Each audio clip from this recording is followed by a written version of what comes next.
Up from Slavery, Chapter number 4, Helping Others. At the end of my first year at Hampton, I was confronted with another difficulty. Most of the students went home to spend their vacation. I had no money with which to go home, but I had to go somewhere. In those days, very few students were permitted to remain at the school during vacation. It made me feel very sad and homesick to see the other students preparing to leave and starting for home. I not only had no money with which to go home, but I had none with which to go anywhere. In some way, however, I had gotten hold of an extra second-hand coat, which I thought was a pretty valuable coat. This I decided to sell in order to get a little money for traveling expenses. I had a good deal of boyish pride, and I tried to hide as far as I could from the other students the fact that I had no money and nowhere to go. I made it known to a few people in the town of Hampton that I had this coat to sell, and after a good deal of persuading, one colored man promised to come to my room to look the coat over and consider the matter of buying it. This cheered my drooping spirits considerably. Early the next morning my prospective customer appeared. After looking the garments over carefully, he asked me how much I wanted for it. I told him I thought it was worth $3. He seemed to agree with me as to the price, but remarked in the most matter-of-fact way, "I'll tell you what I'll do. I'll take the coat and will pay you 5 cents cash down, and pay you the rest of the money just as soon as I can get it." It is not hard to imagine what my feelings were at the time. With this disappointment, I gave up all hope of getting out of the town of Hampton for my vacation work. I wanted very much to go where I might secure work that would at least pay me enough to purchase some much-needed clothing and other necessities. In a few days, practically all the students and teachers had left for their homes, and this served to depress my spirits even more. After trying for several days, and near the town of Hampton, I finally secured work in a restaurant at Fortress Monroe. The wages, however, were very little more than my board. At night and between meals, I found considerable time for study and reading, and in this direction I improved myself very much during the summer. When I left school at the end of my first year, I owed the institution $16 I had not been able to work out. It was my greatest ambition during the summer to save money enough with which to pay this debt. I felt that this was a debt of honor, and I could hardly bring myself to the point of even trying to enter school again till it was paid.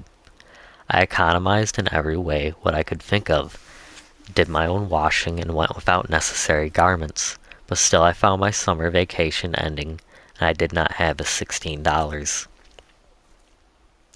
One day during the last week of my stay in the restaurant, I found under one of the tables a crisp new $10 bill. I could hardly contain myself, I was so happy. As it was not my place of business, I felt it to do the proper thing to show the money to the proprietor.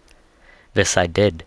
He seemed as glad as I was, but he coolly explained to me that, as it was his place of business, he had a right to keep the money, and he proceeded to do so. This, I confess, was another pretty hard blow to me.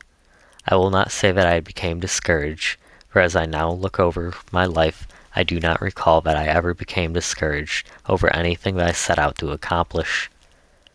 I had begun everything with the idea that I could succeed, and I never had much patience with the multitudes of people who are always ready to explain why one cannot succeed. I determined to face the situation just as it was. At the end of a week, I went to the treasurer of the Hampton Institute, General J.F.B. Marshall, and told him frankly my condition. To my gratification, he told me that I could re-enter the institution, that he would trust me to pay the debt when I could. During the second year, I continued to work as a janitor. The education that I received at Hampton out of the textbooks was but a small part of what I learned there. One of the things that impressed itself upon me deeply the second year was the unselfishness of the teachers. It was hard for me to understand how any individual could bring themselves to the point where they could be so happy in working for others. Before the end of the year, I think I began learning that those who are happiest are those who do most for others. This lesson I have tried to carry with me ever since. I also learned a valuable lesson at Hampton by coming into contact with the best breeds of livestock and fowls. No student, I think, who had the opportunity of doing this could go out into the world and content himself with the poorest grades. Perhaps the most valuable thing that I could get out of my second year was an understanding of the use and value of the Bible. Miss Nephali Lord, one of my teachers from Portland, taught me how to use and love the Bible.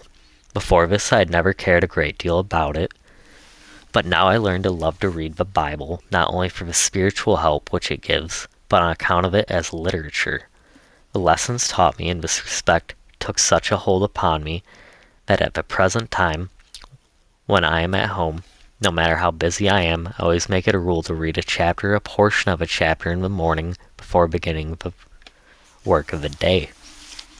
Whatever ability I may have as a public speaker, I owe in measure to Miss Lord.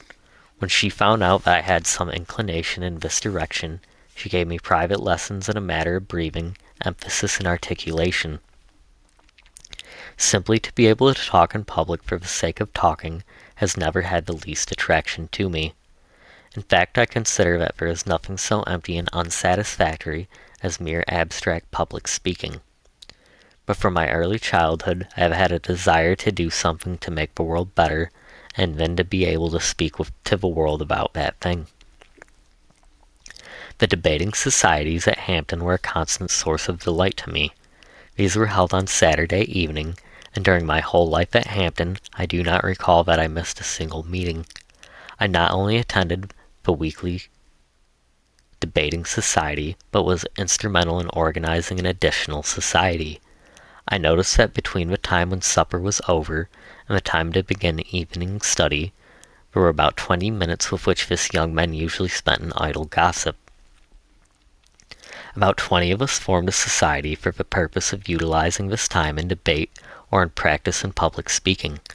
Few persons ever derived more happiness or benefit from the use of 20 minutes of time than we did in this way. At the end of my second year at Hampton, by the help of some money sent me by my mother and brother John, supplemented by a small gift from one of the teachers at Hampton, I was enabled to return to home in Malden, West Virginia, to spend my vacation.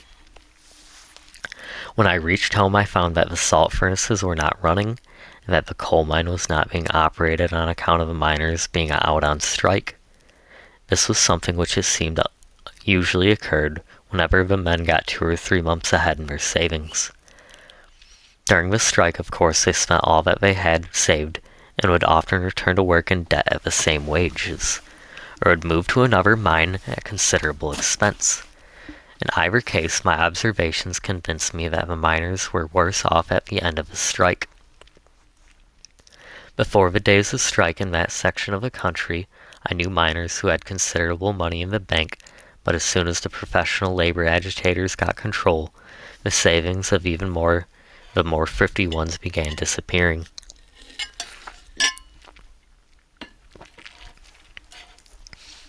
My mother and the other members of my family were of course much rejoiced to see me and to note the improvement that I had made during my 2 years' absence. The rejoicing on the part of all classes of colored people, and especially the older ones, over my return was almost pathetic. I had to pay a visit to each family and make a meal with each, and at each place tell the story of my experiences at Hampton. In addition to this, I had to speak before the church and Sunday school and at various other places. The thing that I was most in search of, though work, I could not find. There was no work on account of the strike. I spent nearly the whole of the first month of my vacation in an effort to find something to do by which I could earn money to pay my way back to Hampton and save a little money to use after reaching there. Toward the end of the first month, I went to a place considerable distance from my home to try to find employment. I did not succeed, and it was night before I got started on my return. When I had gotten within a mile or so of my home, I was so completely tired out that I could not walk any farther, and I went to an old abandoned house to spend the remainder of the night. About 3 o'clock in the morning, my brother John found me asleep in this house, and broke to me as gently as he could the sad news that our dear mother had died during the night. This seemed to me the saddest and blankest moment in my life. For several years my mother had not been in good health, but I had no idea when I parted from her the previous day I should never see her alive again. Besides that, I had always had an intense desire to be with her when she did pass away. One of the chief ambitions which spurred me on at Hampton was that I might be able to get to be in a position in which I could better make my mother comfortable and happy. She had so often expressed the wish that she might be permitted to live to see her children educated and started out in the world. In a very short time after the death of my mother, our little home was in confusion. My sister Amanda, although she tried the best she could, was too young to know anything about keeping a house, and my stepfather was not able to hire a housekeeper. Sometimes we had food cooked for us, and sometimes we did not. I remember that more than once a can of tomatoes and some crackers constituted a meal. Our clothing went uncared for, and everything about our home was soon in a tumble-down condition. It seems to me that this was the most dismal period of my life. My good friends, Miss Ruffner, to whom I have already referred, always made me welcome at her home and assisted me in many ways during this trying period. Before the end of the vacation, she gave me some work, and this together with work in a coal mine at some distances from my home enabled me to earn a little money. At one time it looked as if I could have to give up the idea of returning to Hampton, but my heart was so set on returning, I determined not to give up going back without a struggle. I was very anxious to secure some clothes for the winter, but in this I was disappointed, except for a few garments which my brother John secured for me.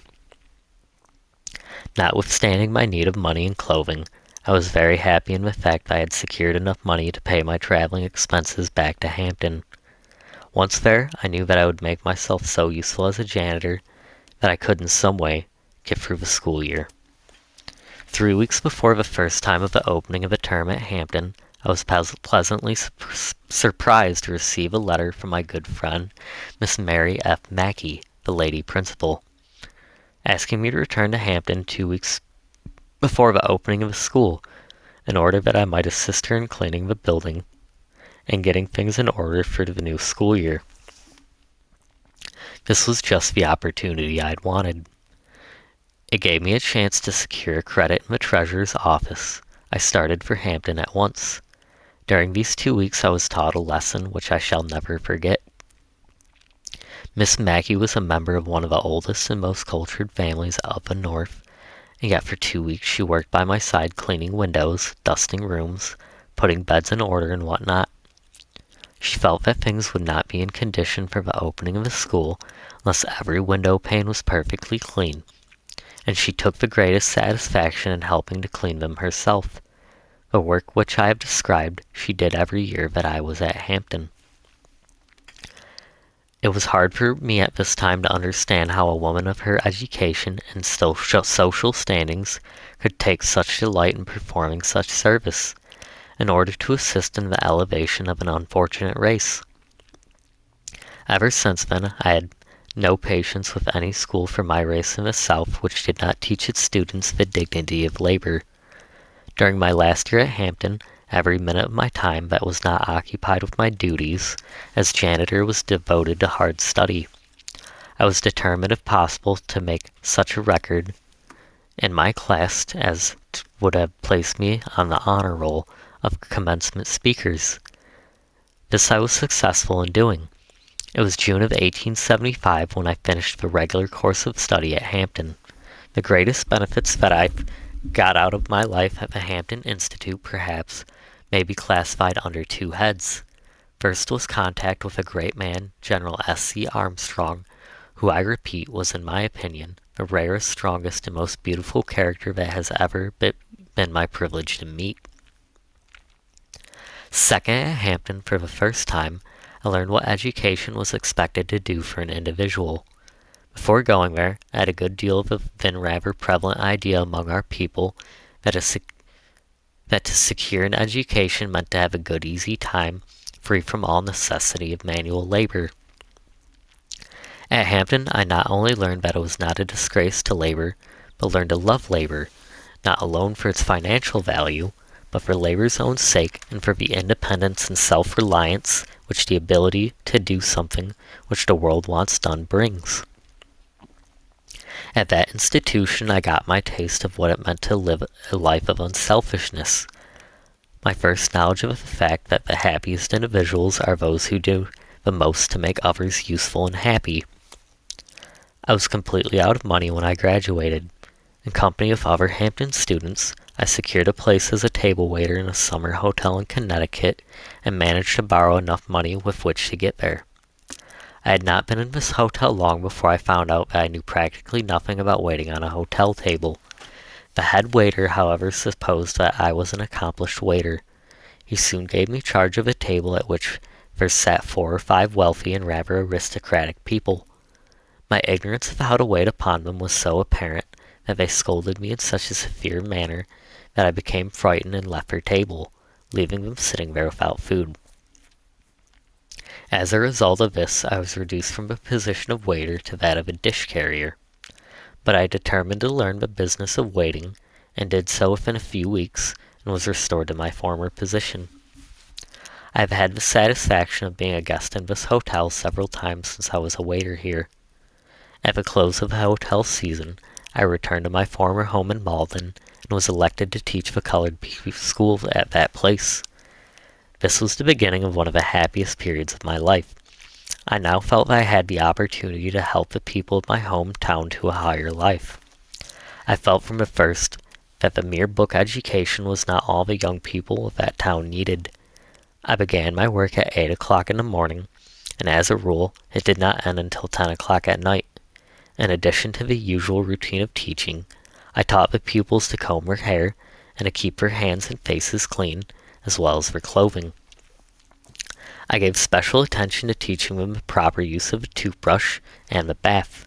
In all my teachings, I have watched carefully the influence of a toothbrush, and I am convinced that there are few single agencies of civilization that are far more reaching. There were so many of the older boys and girls in the town, as well as men and women who had to work in the daytime and still were craving an opportunity for an education, that I soon opened a night school. From the first, this was crowded every night, being about as large as the school that I taught in the day. The efforts of some of the men and women, who in many cases were often 50 years of age, to learn were in some cases very pathetic.